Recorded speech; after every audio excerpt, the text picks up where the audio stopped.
Hello and welcome back to my channel. So guys, जितने भी important points थे मैंने पहले ही नोट डाउन करके रख लिए सो दैट आपके लिए इजी हो जाए समझने में। पहले ये पॉइंट डिस्कस कर लेते हैं, उसके बाद नोटिफिकेशन और अप्लाई करने का प्रोसेस समझेंगे। चलो स्टार्ट करते हैं। और अगर आप पहली बार इस चैनल पर आए हैं तो मेक श्योर करें वीडियो को लाइक करें, चैनल को जरूर सब्सक्राइब कर लेना क्योंकि ऐसी जॉब अपडेट मैं अपने चैनल पर लेकर आती रहती हूँ। तो चलिए सीधा बात करते हैं आज की वैकेंसी के बारे में। यहाँ पे गाइस आप सभी ने पोस्ट ऑफिस की वैकेंसी के बारे में तो सुना ही होगा, यानी जीडीएस की वैकेंसी, जिसमें ना तो एग्जाम देना पड़ता है ना ही कोई इंटरव्यू देना होता है। तो आज मैं सेम इसी टाइप की वैकेंसी आपके लिए लेकर आई हूँ। यहाँ पे भी ना तो कोई आपका एग्जाम देना है ना ही कोई इंटरव्यू देना है, और जबकि जीडीएस में फॉर्म भरने के लिए 100 रुपीज़ देने होते हैं, बट यहाँ पे कोई भी फीस भी नहीं है, बिल्कुल फ्री में आप अप्लाई कर सकते हो, वो भी ऑनलाइन अपने घर बैठ के।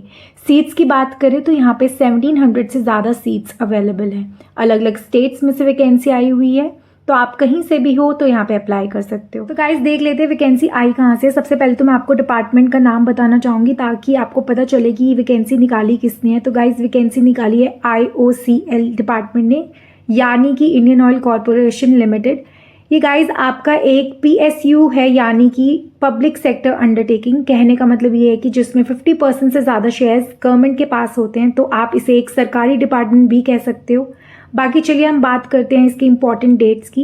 एप्लीकेशन की अगर हम बात करें तो एप्लीकेशन ऑलरेडी स्टार्ट हो चुकी है। फॉर्म भरने की लास्ट डेट अगर मैं आपको बताऊं तो 2 जून को है। 2 जून से पहले पहले आपको इस वैकेंसी में अप्लाई करना होगा। और मैं आपको अभी भी बता चुकी हूँ 1700 से ज़्यादा सीट्स हैं, तो आप यहाँ पे देख सकते हो 1770 टोटल सीट्स हैं। और भी मैं आपको बता चुकी हूँ कि यहाँ पे आपको ना तो कोई एग्ज़ाम देना है ना ही कोई आपको यहाँ पे इंटरव्यू देना है। कुल मिला के आपको बस फॉर्म भरना होता है और कुछ नहीं करना होता। क्लियर? तो चलिए आगे बढ़ते हैं, आगे देख लेते हैं क्वालिफिकेशन की क्या रिक्वायरमेंट है।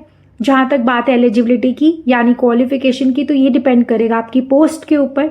जैसे कि अगर आपने यहाँ पे DEO फ्रेशर, DEO यानी कि डाटा एंट्री ऑपरेटर बनना चाहते हो तो आपको 12th पास होना चाहिए। चाहे आपने 12th साइंस से करी हो, कॉमर्स से करी हो या फिर आर्ट्स से करी हो, डजेंट मैटर, कोई भी अप्लाई कर सकता है। बस एक बात का ध्यान रखना है, आपकी 12th पास होनी चाहिए, ग्रेजुएट नहीं होना चाहिए। अगर ग्रेजुएशन में हो, कंप्लीट नहीं हुई है तो आप अप्लाई कर सकते हो, बट अगर आपकी ग्रेजुएशन कंप्लीट हो गई है तो आप यहाँ पे इस पोस्ट के लिए अप्लाई नहीं कर सकते। I think it's clear. तो चलिए बात करते हैं ग्रेजुएट वालों की। यहाँ पे गाइज अगर आप ग्रेजुएट हो चुके हो तो आप अप्लाई कर सकते हो सेक्रेटरियल असिस्टेंट के लिए, शॉर्ट फॉर्म में कहते हैं SA। इसमें जो क्वालिफिकेशन मांगी गई है वो है ग्रेजुएशन, चाहे आपने BCom किया हो, BSc किया हो, BA किया हो, कुछ भी, अगर ग्रेजुएशन कंप्लीट है तो आप यहाँ पे अप्लाई कर सकते हो। वहीं पे अगर आपने स्पेशली BCom किया है तो BCom वालों के लिए स्पेशल पोस्ट भी आई हुई है, वो है अकाउंटेंट की। वहीं अगर आपने BSc किया हुआ है तो आपके लिए स्पेशल पोस्ट आई है अटेंडेंट ऑपरेटर की। तो आई थिंक ये क्लियर हो चुका है। और एक और बात मैं आपको बता देती हूँ, यहाँ पे आपके पास कोई भी एक्सपीरियंस नहीं होना चाहिए, यानी आपने आज से पहले 1 साल तक काम ना किया हो, किया भी हो तो 1 साल से कम किया हो या बिल्कुल नहीं किया हो, तो आप यहाँ पे अप्लाई कर सकते हो, वो बेटर रहेगा। क्योंकि ये जो वैकेंसी है वो फ्रेशर्स के लिए निकाली गई है, फ्रेशर कैंडिडेट्स के लिए। और यहाँ पे एक और चीज़ काफ़ी इंपॉर्टेंट है, जितनी भी क्वालिफिकेशंस मैंने आपको बताई, जैसे कि डाटा एंट्री ऑपरेटर के लिए 12th पास, SA के लिए ग्रेजुएशन, तो जितनी भी क्वालिफिकेशन मैंने बताई है उनमें से आपकी जो परसेंटेज है वो कम से कम 50% होनी चाहिए। अगर आपकी परसेंटेज 50 से कम है, लेस है, तो आप इसमें अप्लाई नहीं कर पाओगे। आई थिंक ये भी क्लियर हो गया होगा पॉइंट।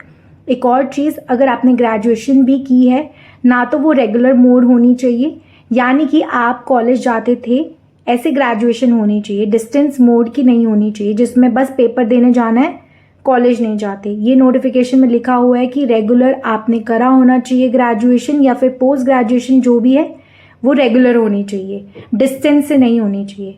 तो चलिए आगे बढ़ते हैं, आगे जानकारी देख लेते हैं। एप्लीकेशन फीस की बात करें तो यहाँ पे सब कुछ क्लियर करा हुआ है, ऑलरेडी मैं बता चुकी हूँ कि यहाँ पे सभी कैटेगरीज के लिए फ्री है, तो फ्री में आप अप्लाई कर सकते हो। कोई भी कैटेगरी से बिलोंग करते हो तो आप ज़रूर यहाँ पे अप्लाई करना। अप्लाई कैसे करना है वो मैं आगे आपको बताऊंगी, फिलहाल के लिए हम आगे बढ़ते हैं। यहाँ पे एज के बारे में बात कर लेते हैं। सबसे ज़्यादा ध्यान देने वाली बात ये है, एज काउंट कब से हो रही है। तो देखो आपकी एज काउंट हो रही है 31 मई से।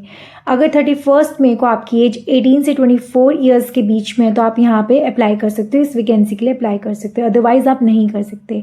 वैसे ये जो एज लिमिट है ये जनरल कैटेगरी के लिए है। अगर आप रिजर्व कैटेगरी में आते हो तो आपको यहाँ पे अलग से एज में रिलैक्सेशन भी मिलेगा एज पर रूल्स। तो रूल्स देख लेते हैं एक बारी। तो यहाँ पे दिया हुआ है SC/ST को 5 ईयर्स का यहाँ पे रिलैक्सेशन मिलेगा, विच मीन्स 29 ईयर्स तक आप यहाँ पे अप्लाई कर सकते हो। OBC में 3 ईयर्स का रिलैक्सेशन है, 27 ईयर्स तक आप अप्लाई कर सकते हो।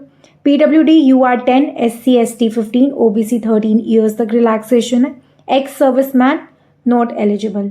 तो यहाँ पे रिलैक्सेशन दिया हुआ है, आप अपने हिसाब से यहाँ पे देख सकते हो क्या क्राइटेरिया आपके लगता है। आई थिंक आपको समझ में आ गया होगा। चलिए आगे बढ़ते हैं, आगे देखते हैं सिलेक्शन प्रोसेस क्या रहने वाला है। वैसे बहुत सारे बच्चों के मन में कन्फ्यूजन होगी कि यार जब एग्ज़ाम नहीं देना तो इंटरव्यू भी नहीं देना तो सिलेक्शन होगा कैसे, कहीं मजाक तो नहीं करे। तो बिल्कुल भी नहीं, आप जानती हो मैं हमेशा आपको रियल वैकेंसीज बताती हूँ। तो यहाँ पे आपका जो सिलेक्शन है वो आपके बिल्कुल GDS की तरह हो रहा है, यानी कि मेरिट बेसिस पर, यानी कि आपके मार्क्स के बेसिस पे यहाँ पे सिलेक्शन होगा। फॉर एग्जांपल मान लो अगर आप डाटा एंट्री ऑपरेटर में अप्लाई कर रहे हो तो आपके 12th के मार्क्स यहाँ पे देखे जाएंगे और उसी के बेसिस पे आपका यहाँ पे सिलेक्शन होगा। वैसे ही अगर आप सेक्रेटरियल असिस्टेंट में अप्लाई करते हो तो आपके ग्रेजुएशन के मार्क्स देखे जाएंगे। अकाउंटेंट के लिए अप्लाई करते हो तो BCom के मार्क्स देखे जाएंगे, और अगर आप अटेंडेंट ऑपरेटर के लिए अप्लाई करते हो तो BSc के मार्क्स कंसिडर किए जाएंगे। आई थिंक आपको समझ में आ गया होगा। पूरे सिलेक्शन प्रोसेस में सिर्फ आपके एकेडमिक परसेंटेज देखे जाएंगे, कोई एग्जाम या इंटरव्यू यहाँ पे नहीं होने वाला।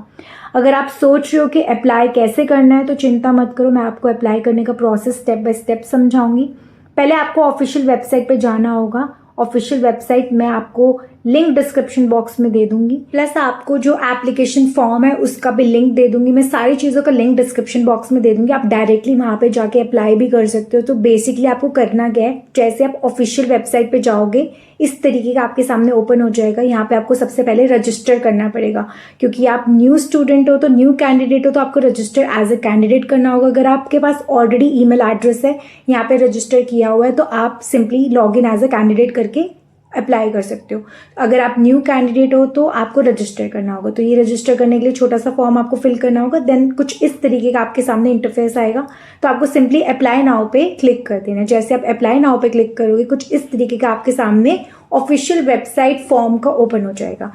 यहाँ पे आपको सबसे पहले इंस्ट्रक्शंस पढ़ने होंगे ध्यान से, सो दैट आपसे कोई गलती ना हो। देन इंस्ट्रक्शन पढ़ने के बाद आपको सिंपली नेक्स्ट पे क्लिक कर देना है। जैसे आप क्लिक करोगे यहाँ पे आपकी पर्सनल डिटेल्स आपको फिल करनी होगी। तो बेसिक सी डिटेल्स यहाँ पे पूछी गई हैं, जैसे कि आपका एजुकेशन क्वालिफिकेशन, एक्सपीरियंस, आपकी फोटोग्राफी, सिग्नेचर, ये सब फिल करने के बाद उसके बाद आपसे क्वालिफिकेशन, फिर एक्सपीरियंस, फिर फी डिटेल्स, फिर लास्ट में आपको सबमिट कर देना है। तो ये था छोटा सा फॉर्म, इसका भी लिंक मैं डिस्क्रिप्शन बॉक्स में डाल दूंगी। सबसे पहले आपको यहाँ पे रजिस्टर करना है, रजिस्टर करने के बाद ही आप अप्लाई कर सकते हो।